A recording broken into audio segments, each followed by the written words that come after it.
శుక్లాం బ్రహ్మ విచారసార పరమామాద్యాం జగద్వ్యాపినీం వీణా పుస్తకధారిణీం అభయదాం జాడ్యాంధకారాపహాం హస్తే స్ఫాటికమాలికాం విదదతీం పద్మాసనే సంస్థితాం వందే తాం పరమేశ్వరీం భగవతీం బుద్ధిప్రదాం శారదాం. శ్రీ మహాగణాధిపతయే నమః. శ్రీ మహాసరస్వత్యై నమః. శ్రీ గురుభ్యో నమః. నవగ్రహాల లోపల అత్యంత శుభగ్రహ అయినటువంటి గురువు యొక్క సంచారము మానవుని పైన చాలా ప్రభావాన్ని చూపిస్తుంది. అంటే గురువు పూర్ణ శుభుడు కాబట్టి ఆ గురువు యొక్క అనుగ్రహము చాలా ఉండాలి, మనకు తప్పకుండా ఉండాలి. మనిషి అభివృద్ధి పథంలో పయనించాలి, అభివృద్ధిలోకి రావాలి అనంటే గురువు యొక్క అనుగ్రహము చాలా అవసరం. సాంప్రదాయంగా ఆలోచించినప్పటికీ గురువు త్రిమూర్తి స్వరూపమైనటువంటి వాడు. గురుర్ బ్రహ్మ గురుర్ విష్ణు గురుర్దేవో మహేశ్వర గురు సాక్షాత్ పరబ్రహ్మ తస్మై శ్రీ గురవే నమః అన్నారు. అంటే తల్లిదండ్రుల తర్వాత అత్యంత ప్రాధాన్యత కలిగినటువంటి వ్యక్తి గురువు. నవగ్రహాల లోపల కూడాను అత్యంత ప్రాధాన్యతను సంతరించుకున్నటువంటి గ్రహము గురుగ్రహము. సాధారణంగా ఈ గురుగ్రహము సంవత్సరము మొత్తం కూడాను ఒక రాశిలో సంచరిస్తుంటాడు. ఆ 12 నెలలు ఒక రాశిలో ఉండడం మూలకంగా వివిధ రాశులకు అంటే 12 రాశుల వారికి ఏ స్థానాలలో సంచరిస్తున్నాడు, ఎలాంటి ఫలితాలు ఉంటాయి అనేటువంటి విషయము మనము సర్వసాధారణంగా గోచార ఫలితాలను దృష్టిలో పెట్టుకొని చెప్పుకుంటూ ఉంటాము. అయితే ఈ సంవత్సరము ఒక ప్రత్యేకమైనటువంటి స్థితి గురువు యొక్క సంచారంలో ఏర్పడింది. అదేంటంటే 14 మే 2025 రోజున గురువు మిథున రాశిలోకి ప్రవేశిస్తున్నాడు. 14 మే 2025 నుండి 18 అక్టోబర్ 2025 వరకు మిథున రాశిలో సంచరిస్తున్నాడు. అంటే 5 మాసాల 10 రోజులు ఈ రాశిలో సంచరిస్తున్నాడు. 12 మాసాలు ఉండవలసినటువంటి గురుగ్రహము ప్రథమం లోపల 5 మాసాల 10 రోజులు ఉంటున్నాడు. అంటే ఈ సందర్భంలో 12 రాశుల వారికి ఎలాంటి ఫలితాలను ఇస్తున్నాడు ఈ 5 మాసాల లోపల? మృగశిర నక్షత్రం 3వ పాదంలో ప్రవేశించడంతో మిథున రాశిలోకి ప్రవేశిస్తున్నాడు. అంటే 14 మే 2025 రోజున మృగశిర 3వ పాదంలోకి ప్రవేశిస్తున్నాడు గనక మిథున రాశిలోకి ఎంటర్ అవుతున్నాడు. దాని తర్వాత మళ్ళీ ఆర్ద్ర నక్షత్రంలో 13 జూన్ రోజున ఆర్ద్ర నక్షత్రంలోకి ప్రవేశిస్తున్నాడు. తదనంతరం 13 ఆగస్టు రోజున పునర్వసు నక్షత్రంలోకి ప్రవేశిస్తున్నాడు. ఈ విధంగా ఈ 5 మాసాల 10 రోజులు ఈ నక్షత్రాలలో ప్రయాణం చేస్తున్నాడు గురుగ్రహము. ఈ గురుగ్రహము మానవుడి పైన అంటే జాతకుడి పైన 12 రాశులలో జన్మించినటువంటి వారిపైన అనేక అంశాలపైన ప్రభావాన్ని చూపిస్తుంది. ముఖ్యంగా ఆదాయము, రాబడి, వృత్తిపరమైనటువంటి ఔన్నత్యము ఎలా ఉంటుంది అనేటువంటి విషయం పైన, తర్వాత గురువు సంతానకారకుడు కాబట్టి పిల్లల యొక్క అభివృద్ధి, వాళ్ళ చదువు, ఉద్యోగాలు, సెటిల్మెంటు ఎలా ఉంటాయి అనేటువంటి విషయం పైన కూడాను ఆ గురువు యొక్క ప్రభావం ఉంటుంది. తర్వాత శాస్త్ర విజ్ఞానం పైన కూడాను ఈ గురువు యొక్క ప్రభావం ఉంటుంది. అంటే మనము ఏదైనా కూడాను శాస్త్రము లేదా టెక్నాలజీ పరంగా ఏదైనా కూడాను అవగాహన చేసుకోవడానికి, అర్థం చేసుకోవడానికి, ఉన్నత విద్య మనకు అనుకూలించడానికి కూడాను ఆ గురువు యొక్క అనుగ్రహం బాగా కావాలి. ఇక పాండిత్యము, నలుగురి లోపల కూడాను ఈ విద్యా పాఠవాలు ప్రదర్శించడానికి, మంచి పేరు తెచ్చుకోవడానికి, పండితుడు అనేటువంటి ఒక గౌరవ మర్యాదలు లభించడానికి కూడాను గురువు యొక్క అనుగ్రహం బాగా కావాలి. అంతేకాకుండా ముఖ్యంగా జాతకుడు అంటే మనిషి ధర్మ మార్గంలో ప్రయాణించడానికి కూడాను ఆ గురుగ్రహం యొక్క అనుగ్రహం కావాలి. భక్తి మార్గంలో ప్రయాణించడానికి, భక్తి ప్రపత్తులో ఉండడానికి కూడాను ఆ గురువు యొక్క అనుగ్రహం కావాలి. ఆధ్యాత్మిక సాంస్కృతిక కార్యక్రమాలు ఈ మనిషి మనసులో మెదలడానికి కూడాను గురువు యొక్క అనుగ్రహం కావాలి. ఈ విధంగా అనేక అంశాలపైన గురువు యొక్క సంచారము, ఆ గురువు మంచి స్థానాలలో ఉండడము, తద్వారా కలిగేటువంటి విషయాలు చాలా ఉన్నాయి. కాబట్టి గురువు యొక్క సంచారానికి అత్యంత ప్రాధాన్యత ఉన్నది. కన్యా రాశి వారికి గురు గోచారము అనగా గురువు మిథున రాశిలో సంచరిస్తున్నటువంటి సమయంలో ఎలాంటి ఫలితాలు ఉండబోతున్నాయో తెలుసుకుందాము. ఈ సంవత్సరము 14 మే 2025 నుండి 18 అక్టోబర్ 2025 వరకు గురువు మిథున రాశిలో సంచరిస్తున్నాడు. ఈ మిథున రాశిలో సంచారము కన్యా రాశి జాతకులకు దశమ స్థానం అవుతుంది. అంటే దశమ స్థానంలో సంచరిస్తున్నాడు. దశమ స్థానము గోచార రీత్యా ప్రతికూలం. అయితే ఈ దశమ స్థానంలో సంచరించడము ప్రతికూలమైనప్పటికీ చతుర్థాధిపతి దశమంలో సంచరిస్తున్నాడు. ఇది కొంతవరకు మనకు అనుకూలతను ఇచ్చేటువంటి అంశం. ఇక ఈ దశమ స్థానంలో సంచరిస్తున్నటువంటి సమయంలో ఎలాంటి ఫలితాలు ఉండబోతున్నాయి అనేటువంటి విషయాన్ని మనం చూసినట్టయితే, ముఖ్యంగా వృత్తి అంటే మనం చేసేటువంటి పని పైన ప్రభావాన్ని చూపిస్తాడు. మనం చేసేటువంటి పని లోపల పనివారితో, మనం కంపెనీ రన్ చేస్తూ ఉన్నప్పుడు మన దగ్గర పనిచేస్తున్నటువంటి వాళ్ళతో కొన్ని ఇబ్బందులు క్రియేట్ అయ్యేటువంటి అవకాశాలు ఉన్నాయి. మనము పనిచేస్తున్న చోట కూడాను కొన్ని ఇబ్బందులను ఎదుర్కొనేటువంటి అవకాశాలు ఉంటాయి. ఓవరాల్గా వృత్తిపరంగా సమస్యలను క్రియేట్ చేస్తాడు. ఇక వ్యాపారస్తుల విషయం చూసినట్టయితే వ్యాపారం బాగానే కొనసాగుతుంది, కానీ కార్యకలాపాలు చేస్తున్నటువంటి సమయం లోపల కొన్ని ఇబ్బందులు ఏర్పడతాయి. క్రయ విక్రయాలు మట్టుకు అనుకూలంగానే ఉంటాయి. ఇక అనాలోచిత పెట్టుబడులు చేసే అవకాశాలు ఉన్నాయి.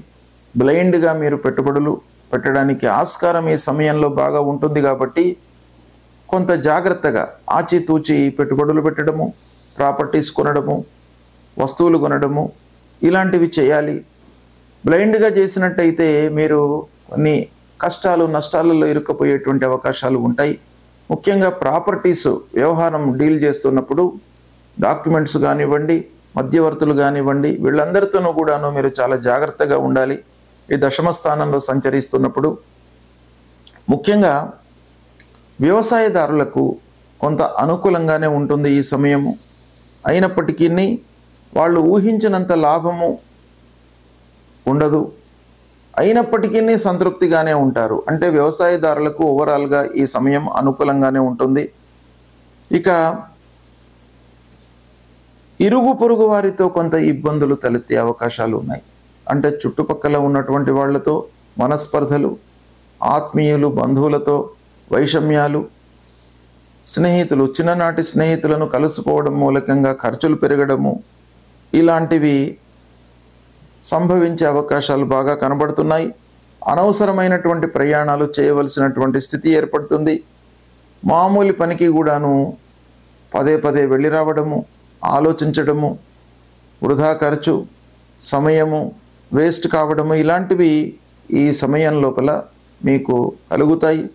వీటన్నిటి మూలకంగా మనిషి లోపల అసహనము ఏర్పడుతుంది. అంటే ఓపిక నశిస్తుంది.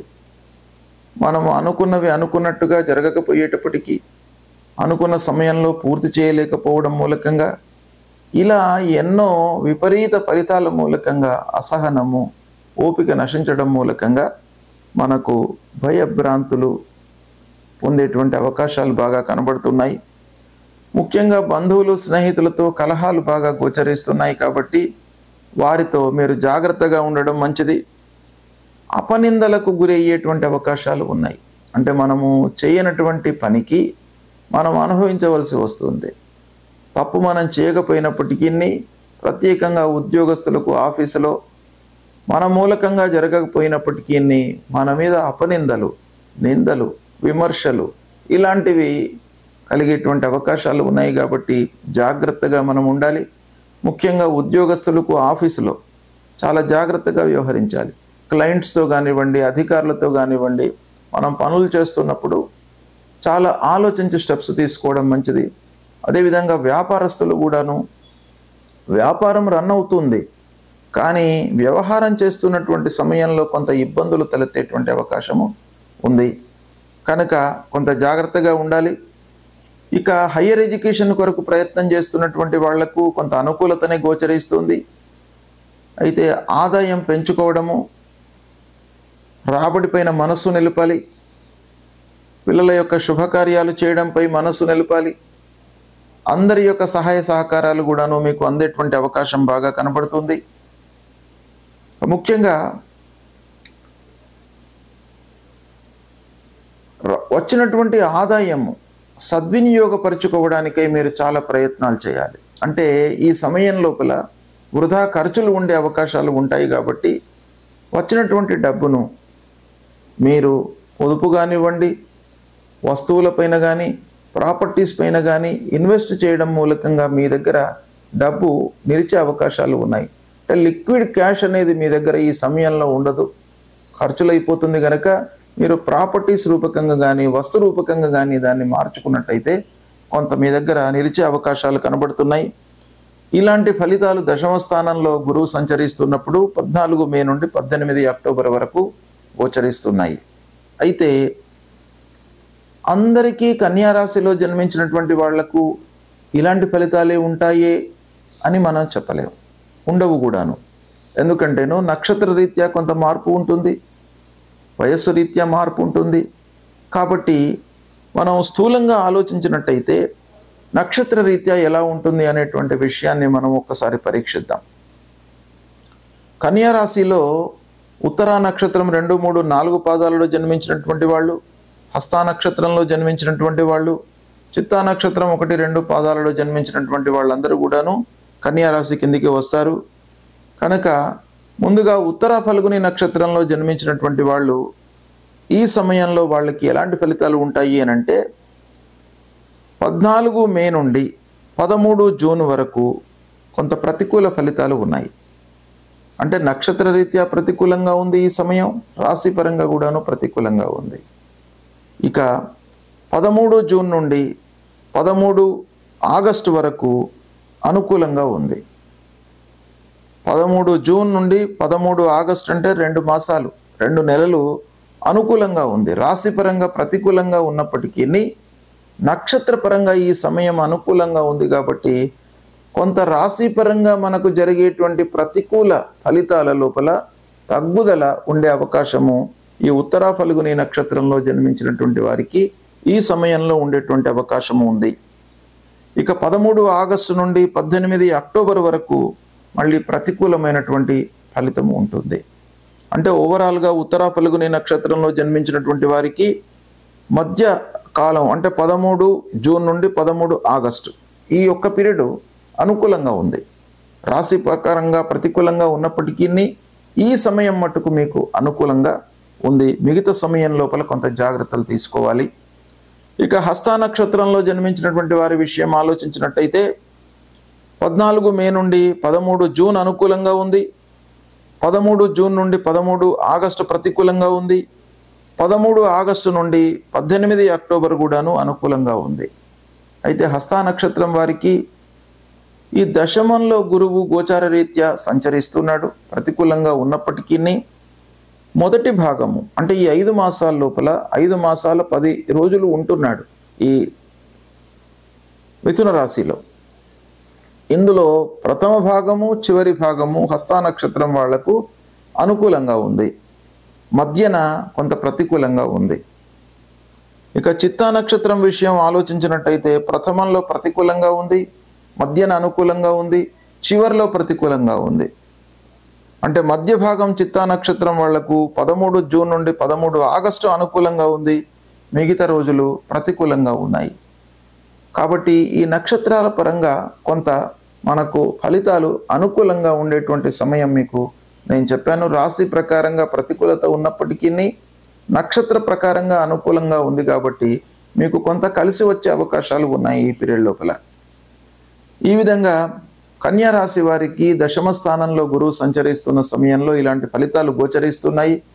అయితే ఓవరాల్గా మీరు కాన్సన్ట్రేషన్ చేయవలసినటువంటి కార్నర్స్ ఏంటంటే, ముఖ్యంగా పిల్లల విషయము, వాళ్ళ యొక్క చదువు, వాళ్ళ సెటిల్మెంటు, ఉద్యోగము, వివాహాది శుభకార్యాలు, తర్వాత వృత్తిపరంగా మీ యొక్క వృత్తి, మీరు చేస్తున్నటువంటి పనులు, రాబడి, వీటిపైన గురువు యొక్క ప్రభావం బాగా ఉంటుంది. దశమ స్థానం నెగిటివ్ గనుక ఈ కార్నర్స్లో మీరు కొంత జాగ్రత్తలు తీసుకున్నట్టయితే నెగిటివ్ ఎఫెక్ట్ను మీరు అధిగమించేటువంటి అవకాశాలు బాగా ఉంటాయి. దీన్ని మీరు అనుభవంలో తీసుకొని విశ్లేషణను బాగా అర్థం చేసుకొని చూసినట్టయితే మీకు సత్ఫలితాలు కలిగేటువంటి అవకాశాలు బాగా ఉంటాయి. గురువు ప్రతికూల స్థానాలలో సంచరిస్తున్నటువంటి సమయంలో మనము పరిహారాలు చేసుకోవడము చాలా ఉత్తమమైనటువంటి కర్తవ్యం. అంటే మానవ ప్రయత్నంగా కొన్ని రెక్టిఫికేషన్స్ చేసుకొని భగవంతుడి అనుగ్రహం కొరకై మనము పరిహారాలను చేసుకోవాలి. పరిహారాలను చేసుకునేటువంటి క్రమంలో మనకు శాస్త్రము 3 రకాలుగా చెప్పింది. ఒకటి, ఆ గురువుకు సంబంధించినటువంటి మూల మంత్రాన్ని ప్రతినిత్యం కూడాను జపించుకోవడము. దేవానాంచ ఋషీణాంచ గురుం కాంచన సన్నిభం వందనీయం త్రిలోకానాం తం నమామి బృహస్పతిం అనేటువంటి ఈ మూల మంత్రాన్ని ప్రతినిత్యం కూడాను 16 సార్లు జపించినట్టయితే ఆ గురు భగవానుడి యొక్క అనుగ్రహం మీకు లభిస్తుంది. రెండవది, మాతాపితృలను సేవించడము.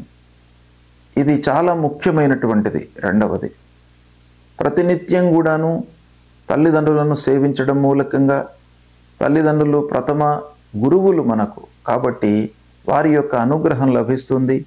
తల్లిదండ్రుల యొక్క ఆశీర్వచనము, అనురాగము, ప్రేమ లభించినట్టయితే మీకు అన్నీ కూడాను జయాలే కలుగుతాయి మీ జీవితంలో. కాబట్టి ప్రతినిత్యం కూడాను తల్లిదండ్రులకు నమస్కరించుకోవడము, వాళ్ళ యొక్క బాగోగులు తెలుసుకోవడము, సపర్యలు చేయడము, ఇది చేయడం మూలకంగా మీకు గురు భగవానుడు ప్రీతి చెందుతాడు. ఇక మూడవది, గురువుకు సంబంధించినటువంటి దానాలు ఇవ్వడము. గురువుకు సంబంధించినటువంటి దానాలు ముఖ్యంగా పసుపు పచ్చ వస్త్రము, శనిగలు, ఇవి దానం ఇవ్వాలి. వస్త్రదానము, శనిగలు దానంగా ఇవ్వడం మూలకంగా కూడాను ఆ గురు భగవానుడు ప్రీతి చెందుతాడు. దానము ఎప్పుడైనా కూడాను మనము ఎవరికైతే అవసరమో వాళ్ళకే దానం ఇవ్వాలి. కొంత ఇబ్బందులలో ఉన్నటువంటి వాళ్లకు, అలాంటి వాళ్లకు మనం దానం ఇచ్చినట్టయితే ఆ దానానికి విలువ ఉంటుంది. కడుపు నిండినటువంటి వాడికి భోజనం పెడితే ఆ భోజనంలో ఉన్నటువంటి రుచి అనేటువంటిది వాడికి తెలియదు. ఆకలితో ఉన్నటువంటి వాడికి భోజనం పెట్టడము, ఇలాంటివి కొన్ని చేయడం మూలకంగా ఆ గురు భగవానుడు ప్రీతి చెంది మీకు దుష్ట స్థానాలలో సంచరిస్తున్నటువంటి ఆ ప్రతికూల ఫలితాలను తగ్గించి అనుగ్రహించేటువంటి అవకాశాలు ఉంటాయి. కాబట్టి తప్పకుండా ఈ దానాలను కూడాను మీరు ఆచరించండి. నాలుగవది, భగవంతుడి అనుగ్రహం కొరకై దేవాలయానికి వెళ్ళడము, దైవ ప్రార్థన చేయడము, నామ సంకీర్తన చేయడము, ఇవి కూడాను మనకు పరిహారంలో చాలా ముఖ్యమైనటువంటివి. దత్తాత్రేయ స్వామిని కొలవండి, దక్షిణామూర్తి స్తోత్ర పారాయణం చేయండి, తర్వాత నరసింహస్వామిని కొలవండి, విష్ణు భగవానుణ్ణి కొలవండి.